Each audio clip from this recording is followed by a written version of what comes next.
Hello everybody, welcome back to the V's Place server for another episode of the Weekend Warrior. Keywords were just on the screen, level 30 Forbidden Forest. This one may be a bit of a stretch for us. The title of the video may very well prove true that we are in a touch over our heads, us being only level 30 going into this and trying to solo a level 36 field. This is going to be a bit of a swan song for a Grumpo guy, at least in the present in the Weekend Warrior series. Been sort of giving our Blade Master character a little bit of a vacation while we've been alternating between the Weekend Warriors and our little revisit of the Learning to Die Less series. But with the final episode of that revisit coming next weekend, I feel this is probably a pretty good time to wrap things up and in a couple weeks start back with the Blade Master. Now in this very first portal we encounter two Valkyries, and you'll notice something very different from the past couple fields. These Valkyries are taking some pretty heavy chunks out of us, and we have to resort to a potion pretty quick, and that's with health and skill point regeneration up. Next room has a portal with another Valkyrie, and this one is partied up with a Hackberry King. Hackberry King, very dangerous as it can put us to sleep, and as you can see, these two monsters waste little time getting us into the critical range. One more potion gets us out of trouble though, and after the Hackberry King is taken care of, we are able to fell the Valkyrie rather easily, allowing us to move into this little treasure room. Inside the treasure chest is a Thunder Cloak, and now it's time for just a little bit of backtracking before we get back into things. So we've definitely got our work cut out for us, and if we are caught unawares, it can swiftly be a game over scenario for us. See what comes out of this portal here. Yet again, a Valkyrie and a Hackberry King. And there's the all clear, so that's our final portal for the field. Valkyrie goes to work on us, does a bit of a jumping attack. We ignore it and get back to the giant mushroom beast. Take it out before we have to worry about that sleep spell. Now, the Hackberry King did try to heal itself and it got the spell off, but we were able to finish it off before the spell actually landed, so the Valkyrie got a bit of a free heal, though, if I'm not mistaken, was already at full health. Another thing you may have noticed is we're getting some pretty decent experience off of that. 14 experience for the Hackberry Kings and 9 experience a pop for the Valkyries. Check out this last corridor here before the dungeon, end up picking up a green gale at the foot of that giant gravestone, and now nothing to do but head in. While we're heading in, I want to take a personal note here and just mention how cool it's been the last couple weeks. The awesome turnout in the evenings for Fragment Friday. It seems we've been having runs more throughout the day, but especially in the evenings I've noticed it's really turned into sort of a virtual block party. So if you ever get the chance, even if you're not up to playing, even if you don't feel like playing, come to the NetSlum Discord, hang out with us, chat, goof off, post funny pictures of grunties running into walls. It's a good time. It really, really is. I really wasn't planning on playing yesterday, and the next thing you know, I'm helping hunt for Subaru's axe. So anything can happen, and more than likely will. Heading into the first room past the stairs in this dungeon, we've once again got the dreaded Valkyrie Hackberry King combo, and this is the nightmare. This is what I was telling you about. We are put to sleep. Fortunately, the monsters take it easy on us and just sort of lay off. We're able to recover relatively quickly and fire back with a combination of our own after getting healed, which is good because we get put right back to sleep. This time they're not so gentle. The Valkyrie in particular is hacking us up something fierce. Ironically, the Hackberry King taking a more passive role despite that name. We're able to snap out of it again, and we just combo off to get the damage set pretty good. Take the Valkyrie out, and that just leaves man versus mushroom. Gotta like our chances in that battle, and as a bonus, we level up mid-combat. So we're to level 31, only a 5 level gap between ourselves and the dungeon now. Pick up some thunder armor out of the chest dropped from the combat, and a green gale out of the chest that was right by the entrance to this room. Moving on, we've got a small square room with a treasure chest off to the side. It will give us a green gale as well, so we're stocking up on those. Portal in an upside down T-shaped room to follow gives us a Hackberry King, and one-on-one with a giant mushroom is a place we do not mind being. Go ahead, hit a little jumping attack of our own to accelerate the damage dealing. Grab a 13 experience gain there, as the level up has diminished the rewards slightly. Not that we're complaining. Next room gives us a couple Valkyries and a mage of some sort. It seems like a Grand Cold off of that ice spell.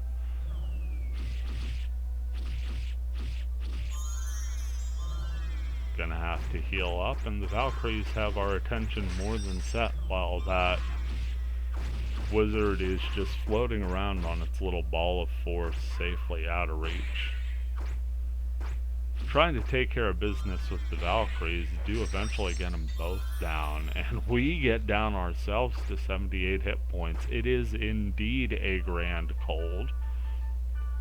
Grab a Fortune Wire here, defuse the trap on this risky treasure, and grab a Quake Beast Fur for our efforts. Pick up a golden egg, and that's my daily reminder to raise more grunties in offline mode. Just raised a new one with my Blade Master, really have to take some time here and run the full gamut. Grab a chest in the room before the stairs down, and now we're heading down to level 2. All in all, that wasn't so terrible. Gonna pop a Fairy's Orb here, and this seems to be a very straightforward level as far as dungeons go. Got one branching path that we could see, one T-shaped room, and everything else looks pretty straightforward. Only one portal that we can see at this point. And again, given the challenge level of things we've fought, less is more for us at this point. I get a little turned around here looking for the chest. Got nothing out of those jars anyway, so one Gale Breath later we're moving into the next room, and my inability to tell left from right persists. Eventually stumble my way to a green gale in that corner chest, and we make our way to this floor's lone portal. Got another Hackberry King in it. If you haven't tired of the saga of man vs. giant mushroom with limbs yet, this is yet another chapter that will go in our favor. Nice clean cut 13 experience. Not sad about that. We pick the death up out of the chest and not off of the monster's damage dealing. That's about the only death you really want to go for. Pick up a Holy Sap out of the corpse and a green gale from the chest. Top set of corpses yield us a restorative, and without any further ado, we find ourselves marching down to the 3rd floor. So made quick work of a very simple 2nd floor there.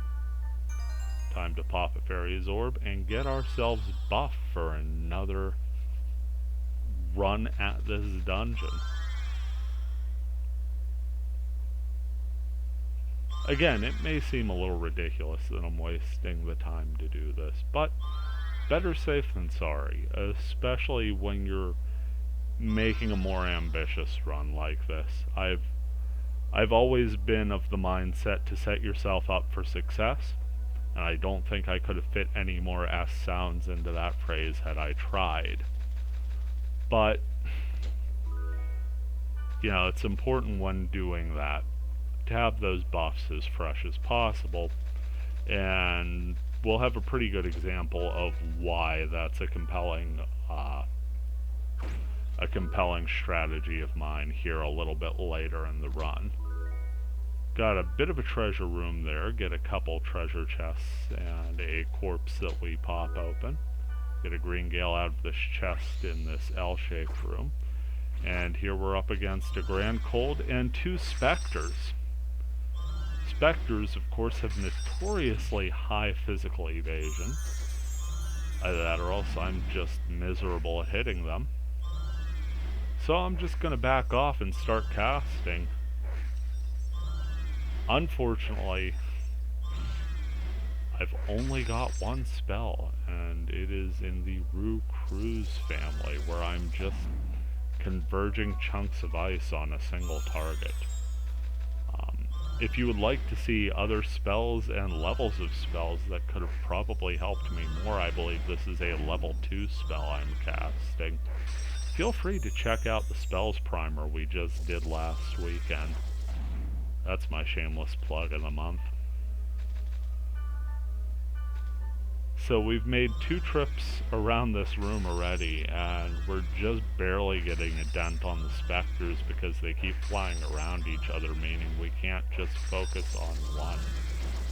Time is also of the essence, because if you let the monster stick around a while, part of its health is going to restore.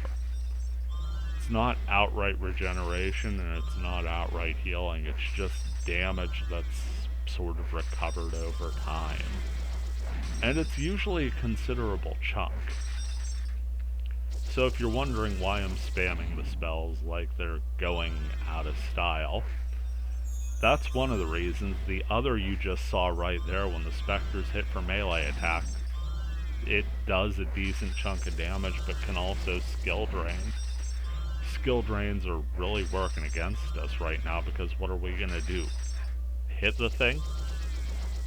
Physical attacks just weren't working out. So we just keep throwing ice cubes at these, get a protect break here, and as much as I would love to data drain this, the difference between data draining in the IMOQ games and data draining in Fragment is there's potential negative ramifications to draining in Fragment. And given the fact that I just leveled up, I didn't want to risk leveling back down. Sounds kinda dumb, more than a little selfish, but I did feel even though this battle took a while, it was still very much in hand. So my school of thought was, why risk it, you know? Do eventually finish the Spectres off and get a risky treasure for our efforts, considerable they certainly were. Pick up a Mage's Soul out of the chest, which is normally a bit of a bummer for a Fortune Wire at this level, but we just spent a good half dozen of them, so that's not such a bad thing for us. Neither is the portal in the next room housing a green worm.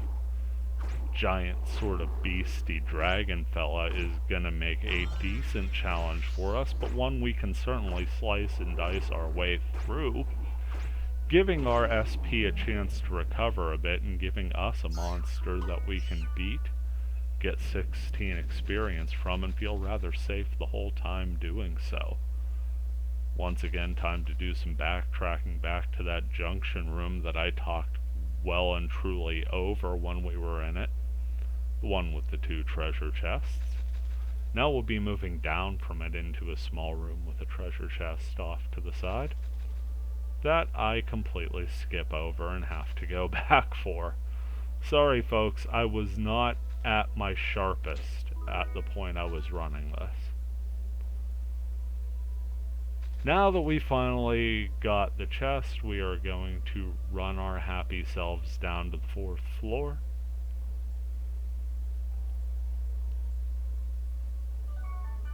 Go ahead and hit another Fairy's Orb. Decent little preview there, and you can see that small rectangular room on the right hand side. Good indicator that this is the end. That looks a lot like our statue room. There are some decoy rooms that will look like treasure rooms as well, so if you're If you're not 100%, just sort of save that area for later and go ahead and poke around for the stairs down.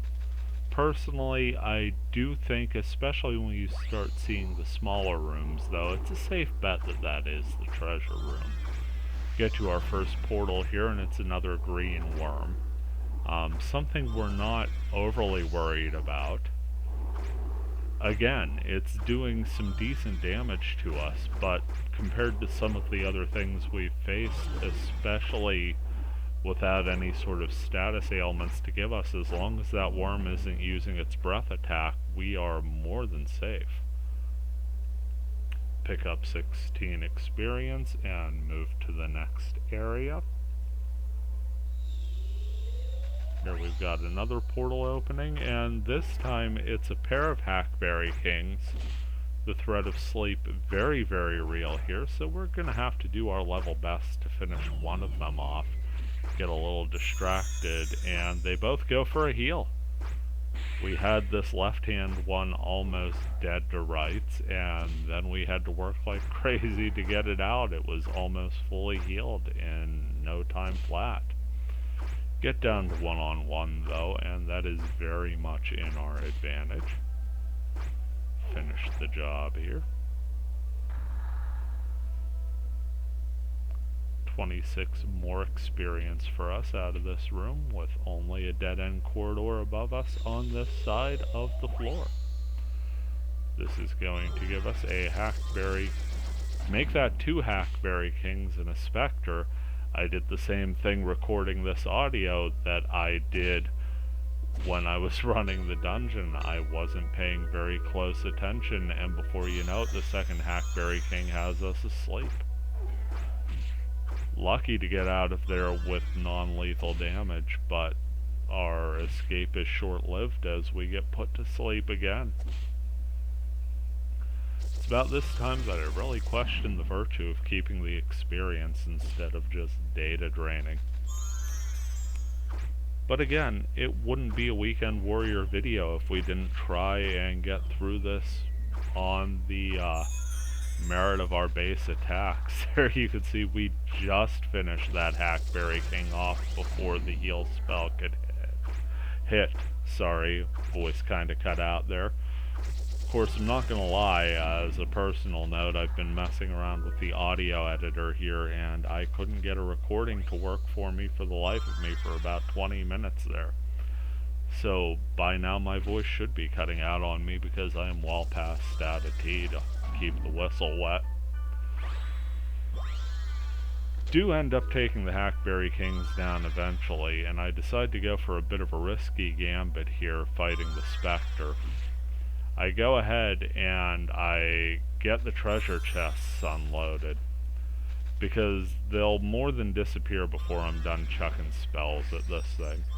My magic just not high enough. I've got my equipment tricked out for physical support skills.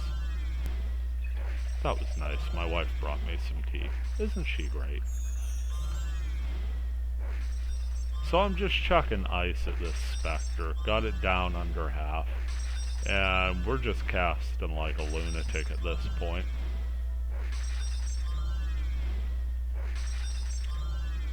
You could see the damage is just minuscule. Might be time for me to look for a better strategy with my equipment than just have all the support skills possible. Do finish up, pull the death out of the chest, and one more risky treasure, yielding us a Stormbracer. So we're getting a good amount of Thunder Element gear out of here. Also stuff in the 30s on the armor, so very level appropriate as well. Making our way back across that juncture room to another square room. This one's got a portal right in the middle and chests at the diagonals. Get a Hackberry King here. Serves as a bit of a breather. After that last Spectre battle, we needed something to go quick and in our favor. Picking up a Gale Breath, and our Speed Charm wore off. normally with one portal left, you know, re-upping a speed charm and the physical attack and accuracy buffs. Probably not our biggest concern, but given the things we faced here, the odds of running into another Hackberry King and Spectre combination are more than enough to scare me into a more cautious approach. We get our all dungeon portals clear, and on a battle that's probably more frightening than what I had imagined, 3 Spectres greet us. Physical attacks are next to useless here. We are just going to be chucking spells as much as they'll let us. And let me tell you folks, this battle, I mean, the one complaint I've heard from players as far as Fragment goes is a decided lack of boss battles. You don't have to look too far though for something very akin to it. Here I'm up against 3 monsters that could very well take me out if I'm not careful, and my main mode of attack is pretty much useless against them. So I'm just going to be drinking potions like a madman here, just draining my supply of Mage's Soul. And even that's not going to help me because of the amount of skill drains they're getting off and the amount of mana I've got to spend just getting these guys any damage.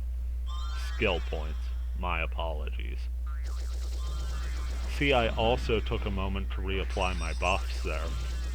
Seemed to be a bit of a waste of time, but every little bit will help you out here in these situations. Time, as much as it's not on my side fighting these guys, can at least do some work for me in regenerating hit points and skill points while I'm running from one end of this sort of bridge in the dungeon to the other. Gonna see a lot of close-ups as I just sort of tuck myself into corners here. And I think that far off shot with like the 6 eyes just sort of glowing and slowly making their way down towards me as I cast in vain is just a wonderful visual to sum up this battle. It was tedious and long, but it didn't feel either on the initial run. It's feeling that way now, but that's again some hours removed and into the editing and recording process. When I was in the thick of it, I was just thinking what a cool challenge this was, especially given the fact that these 3 characters I've been running forever and a day now, I've said at least a half dozen times on video, they're basically 3 stages of the same character. They're all basically analogs for my gaming persona, my personality within games, at different stages in my life thus far.